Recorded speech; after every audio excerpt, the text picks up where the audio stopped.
Ils t'ont dit que la liberté viendrait à 65 ans. Que si tu travaillais dur, restais loyal et continuais à gravir les échelons pendant 4 décennies, un jour tu serais libre. Libre de voyager, de te détendre, de vivre enfin.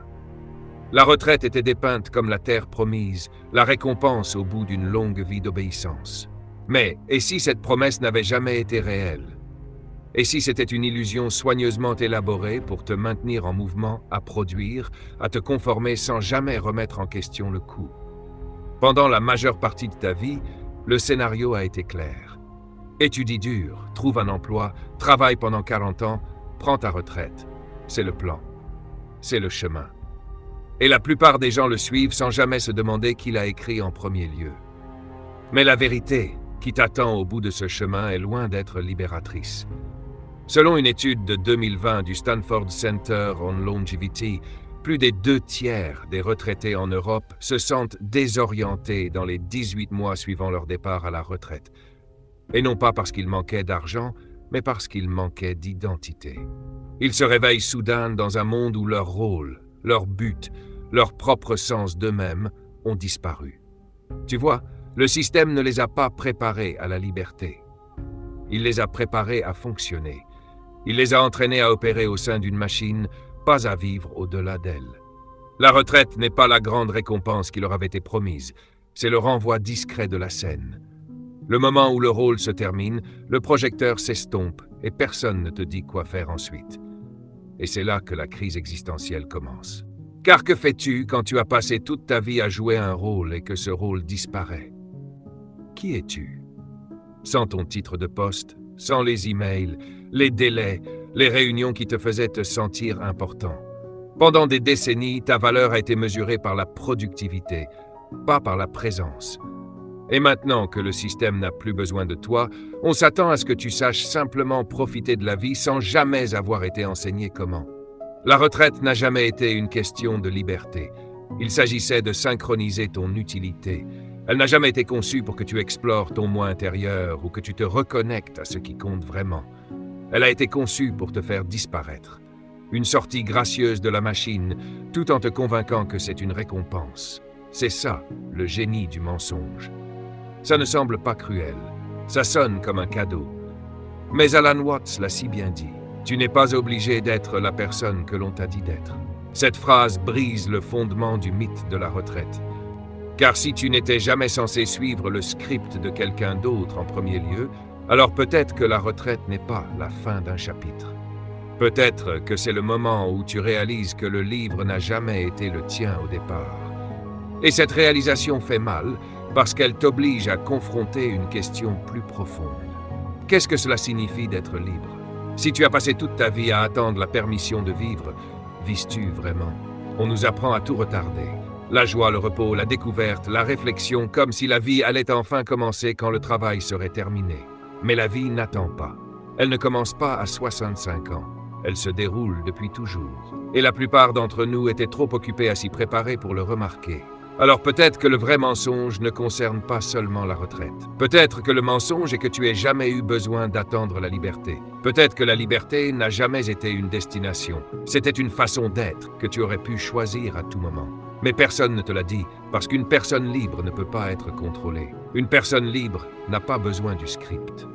Une personne libre voit la retraite non pas comme une récompense, mais comme un rappel que nous avons échangé nos jours contre une promesse qui n'a jamais été réelle. Et maintenant, nous nous demandons ce que la vie aurait pu être, si nous avions juste commencé à la vivre plus tôt. Si la liberté n'était jamais le véritable objectif, alors qu'était-ce? Pour comprendre cela, nous devons prendre du recul et examiner la structure. La machine qui a façonné ta vie avant même que tu ne la connaisses. Parce que ce que la plupart d'entre nous appellent normal n'est pas du tout naturel. C'est un système construit non pas pour autonomiser les individus, mais pour les standardiser. À partir du XXe siècle, la vie humaine a été tranquillement industrialisée. Non seulement le travail, mais la vie elle-même. Elle a été décomposée en étapes prévisibles. Éducation, emploi, retraite, mort. Dès ta naissance, le chemin est déjà tracé. Va à l'école, obtiens de bonnes notes, apprends à rester assis et à suivre les instructions. Puis choisis une carrière. Pointe, dépointe, répète pendant 40 ans. Ensuite, si tu as de la chance, tu as quelques années tranquilles à la fin avant que ton temps ne s'épuise. Mais voici ce qu'ils ne t'ont jamais dit. La retraite n'a pas été créée pour ton bénéfice. Elle a été créée pour gérer la productivité. Le concept remonte à 1889, lorsque le chancelier allemand Otto von Bismarck l'a introduit non pas comme un cadeau aux travailleurs, mais comme un moyen de retirer les personnes âgées de la main-d'œuvre et de faire de la place à une main-d'œuvre plus jeune et plus efficace. La retraite était une politique économique déguisée en compassion, et avec le temps, nous l'avons acceptée comme une vérité. Le système n'a jamais demandé quel genre de vie tu voulais. Il a demandé quel genre de travailleur tu pouvais devenir. Et lentement, silencieusement, il a commencé à définir ta valeur par ta capacité à répondre à ses besoins. On ne t'a pas encouragé à demander pourquoi tu travaillais, seulement à quel point. On ne t'a pas appris à remettre en question la routine, seulement à améliorer ton efficacité en son sein. Une publication de 2007 de l'American Psychological Association, The Retiring Mind, l'a dit sans détour. Les humains modernes n'ont jamais conçu leur propre vie. Ils suivent simplement des plans élaborés par d'autres. Et quand on y pense vraiment, n'est-ce pas ce que la plupart d'entre nous faisons? Nous héritons d'un modèle. Nous suivons le modèle. Nous passons nos années les plus vitales à travailler, souvent plus de 47 heures par semaine, et ne nous arrêtons jamais pour demander « Pourquoi est-ce que je travaille? Qui cela sert-il réellement ?» C'est la tromperie plus profonde que ta vie t'appartient, alors qu'en vérité, elle a été planifiée, scénarisée et monétisée dès le départ. Le système éducatif te forme au travail. Le système de travail exige ton temps. Et le système de retraite te renvoie discrètement lorsque ton utilité commence à décliner. L'ensemble de la structure est conçu pour un rendement maximal, pas pour un épanouissement personnel. Et pourtant, la plupart des gens ne lui résistent jamais. Non pas parce qu'ils sont d'accord, mais parce qu'ils n'ont jamais vu d'autre option. Quand une machine est tout ce que tu as connu, le silence commence à ressembler à la paix. Mais ce n'est pas la paix, c'est l'engourdissement. Tu n'es pas libre. Tu ne te poses juste plus de questions. La tragédie est que beaucoup de gens ne réalisent même pas qu'ils sont à l'intérieur d'une machine avant qu'il ne soit trop tard, avant que le bruit ne s'arrête et qu'ils ne se retrouvent assis dans le silence à se demander où tout le temps est passé. Parce que lorsque ta vie est construite autour d'horaires, de délais, de métriques de productivité et d'objectifs futurs, tu perds le contact avec le moment présent, avec ta propre boussole intérieure, avec ce que signifie vivre une vie que tu as réellement choisie. Tu n'es pas né pour être un rouage dans une machine. Tu es né pour expérimenter la vie, pour ressentir profondément, pour créer, pour te connecter, pour explorer. Mais un système qui fonctionne sur le contrôle n'a pas de place pour ce genre de liberté. Alors il te vend une version de la vie qui semble sûre, structurée, respectable et qui draine discrètement ton esprit dans le processus. Et c'est la vraie question que la société moderne ne veut jamais que tu poses. Et si la vie que j'ai vécue n'était pas vraiment la mienne du tout? Une fois que tu commences à voir la machine pour ce qu'elle est, une autre vérité devient douloureusement claire. Le système n'a pas seulement pris ton temps, il a façonné ton identité. Il t'a appris à te voir non pas comme un être, mais comme une fonction. Tu étais un enseignant, un manager, un médecin, un ingénieur. Et pendant la majeure partie de ta vie, ce rôle a défini qui tu étais jusqu'à ce qu'un jour il se termine. Et avec lui, le sens de soi. C'est la partie à laquelle personne ne te prépare. Quand les réunions s'arrêtent, les titres disparaissent et le calendrier devient vide. En surface, tu devrais te sentir libre. Mais au lieu de cela, beaucoup se sentent perdus. Non pas parce que le travail leur manque, mais parce qu'ils se perdent eux-mêmes. Ils ne savent plus qui ils sont sans le rôle. L'identité qu'ils ont passé des décennies à construire a soudainement disparu. Selon le National Institute on Aging, les taux de dépression augmentent de plus de 40% au cours de la première année de retraite. Et ce n'est pas parce que les gens manquent d'argent, de confort ou de temps. C'est parce qu'ils sont forcés de répondre à une question qu'ils n'ont jamais posée. Si je ne travaille plus, qui suis-je?